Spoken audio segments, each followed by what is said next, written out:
The reason why keeping bee populations is so important is because if we don't have them, we don't have food. It's a very give and take relationship, and the more you give, the more they give back to you. Hi, my name is Jess Sinkhorn, and I'm a beekeeper.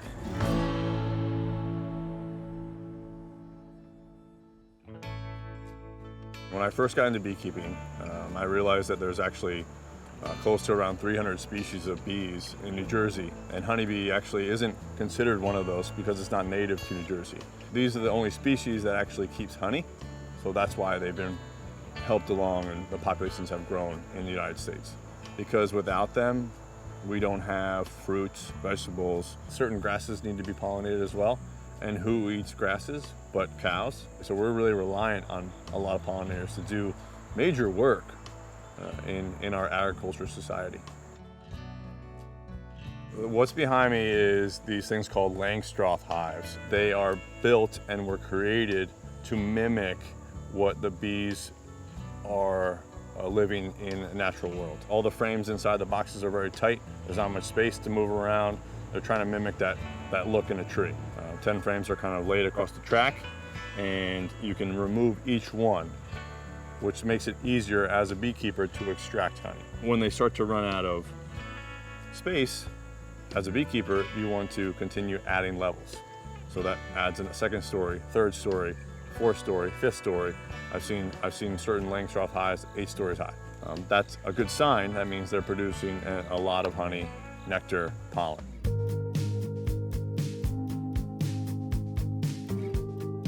So the difference between pollen and nectar is pretty much they're two food sources, but the pollen from a flower is actually what is creating the pollination between flowers. So when a honeybee lands on a flower, what it does is it slowly collects the pollen from that flower on its hind legs. When they're actually flying away from that pollen, they've collected maybe from 10 flowers. It looks like they have pants on, but it's all pollen that eventually they drop into their hive. They actually pack the pollen in the back of the cell, and then they kind of put the nectar on top of that. The nectar has the thickness of water. When the bees bring it in, they actually lower the humidity rate. They flap their wings very, very fast on the nectar source, and it actually turns that nectar into honey.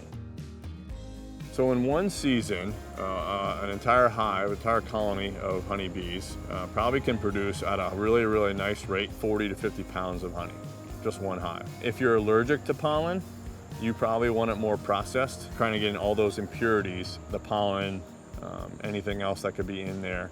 When you're doing that, however, this is why I like to eat raw honey, is you're also getting rid of the good things. Antimicrobials, the antioxidants that could be inside the honey. The major difference to understand between raw honey from a farm and processed honey in a store is the part of crystallization. So crystallization happens to every single honey.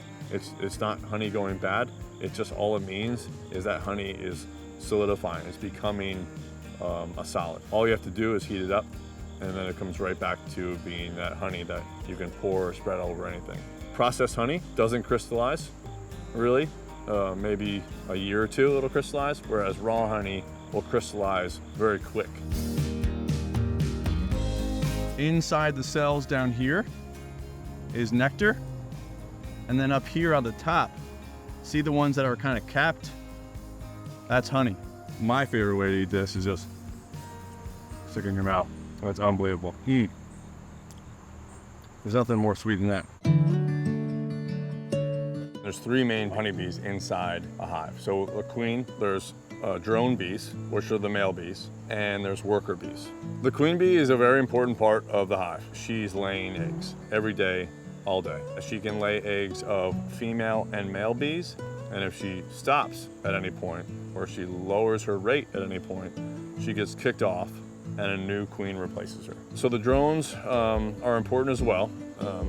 They are the part of the mating process, so they have to actually make the queen fertile, which is important, but that's pretty much their only role. So they're probably on the low end of the totem pole inside that hive. The worker bees, however, are the top. They hatch out of their hives and they immediately become nurse bees. And they start taking care of all the babies that haven't been hatched out. They do all the feeding, They make sure everyone's staying warm. They cap off the brood.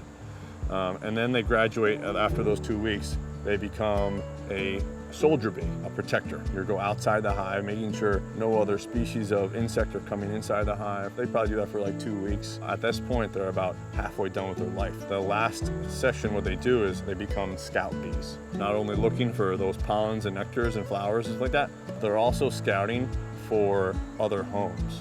If that bee population becomes strong enough, they can have a place to move and live. And then at that point, the way I like to look at it is maybe at the end of their life cycle, they'll go float off and fly off into a flower, and then they spend the rest of their life in that lovely little flower. This is the queen right here. See how different she looks?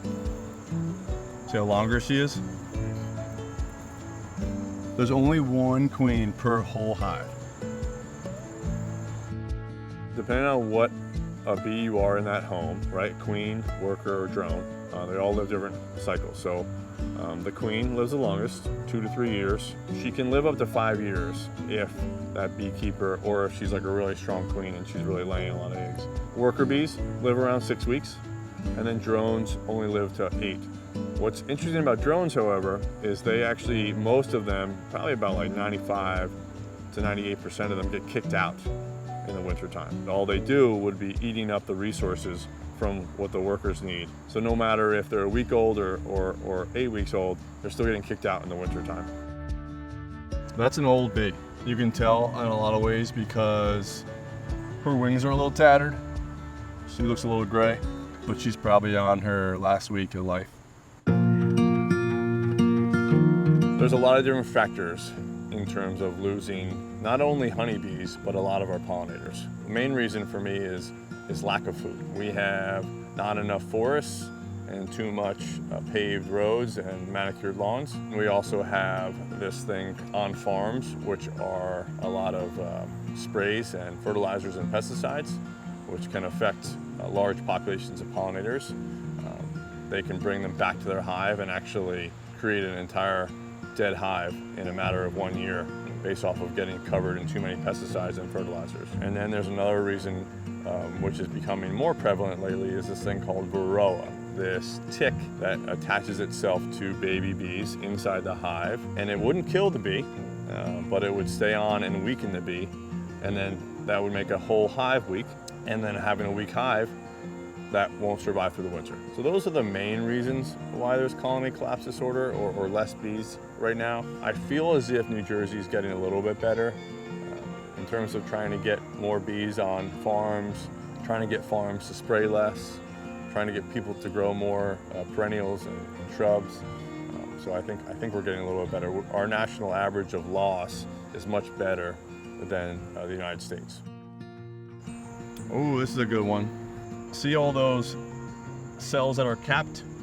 That's not honey, that's actually baby bees that have been capped, and they're about 2 or 3 days from hatching out. All right, so that's exactly what, as a beekeeper, if you see a couple frames of that, that means you have a strong hive. So honeybees are very unique because of their ability to communicate with each other. There's so many different ways they can do it. Through the dance, through sound, and through smell. When a worker bee, a scout bee goes off, finds a flower, finds a home, they come home, back to the hive, and they actually do this waggle dance in front of all of their friends, in front of all their family. Whoever saw that waggle dance knows exactly where to go and what flower to look for, where that home is, so that they can go scout it. The more passionate and the quicker the waggle dance is, the happier and more promising that flower and that home is. One of my favorite times to be hearing a bee is actually when they're ready to split. It's probably like the most high-pitched sound that they make because they're all getting ready to just like leave the hive. And I would say it'd be very much like really high-pitched, but in unison. So imagine that sound times 70,000. It's like a concert because all the wings are flapping, and it's almost a sound that you can feel. And then the smell part is always It's a pheromone that they give off to make sure that they can find the queen, and also definitely, that one is definitely for danger. This is why most beekeepers use a covering of a smoke that actually covers that pheromone. But see this? See how these ladies are sticking their butt up in the air? That's them putting a pheromone off, saying danger, danger, danger. What that smoke's doing is it's covering that. As a beekeeper, on average throughout the year, you're getting stung like once a day. Honeybees sting for very selfless reasons. They're all about protection, right? The hive is first above their own lives. So it's a very selfless act. When you do get stung, or if you do get stung, the best thing to do is you don't want to panic. You want to scrape the stinger out by your nail. You don't want to pull it out. You don't want to pinch it because more of that chemical will be released into your body. But what you want to do is you want to scrape it out with your fingernail or some kind of sharp knife so it comes out nice and even. You also want to do immediately, my suggestion would be to put some kind of antiseptic rub on it or alcohol rub on it, just so that pheromone that was put there right by that bee and is now gone. So no more bees come after it. It's a full year gig. Every month is different. In general, the biggest things you want to worry about is keeping that population high. January is a fun month only because it's all about preparation. March is when you actually can start treating. So bees get sick. You want to give them kind of an immune booster. Then April, you can actually start to do some splits if you have existing hives. When the population gets big enough, they actually separate, and one of the families stays in the box and the other family goes off and finds a new home. I would say end of May is the start of this thing called the honey flow season. That's when everything out in nature is in full bloom. That's when those bees are actually doing their flights and they're really getting as much nectar as they possibly can. The middle of August is when you actually start to harvest. So all that honey flow season from May and June, hopefully they got enough where they're actually packing on honey and nectar sources. So that brings us to September. You want to probably start peeling back some layers. If you have a smaller space, you can heat it up better and you can stay warm through the winter months, right? So October is a time to treat them again, make sure that they're super healthy, more immune boosters, and then November comes around. Depending on where you are in the world, you might have to wrap them. We're lucky enough they actually have a large population and they can stay heated up. It's very insulated back here in the woods. Then December rolls around. One last look in, you want to feed them one last time. You can give them nectar and that would be ideal. So that's a full year of beekeeping. And then it starts all over again.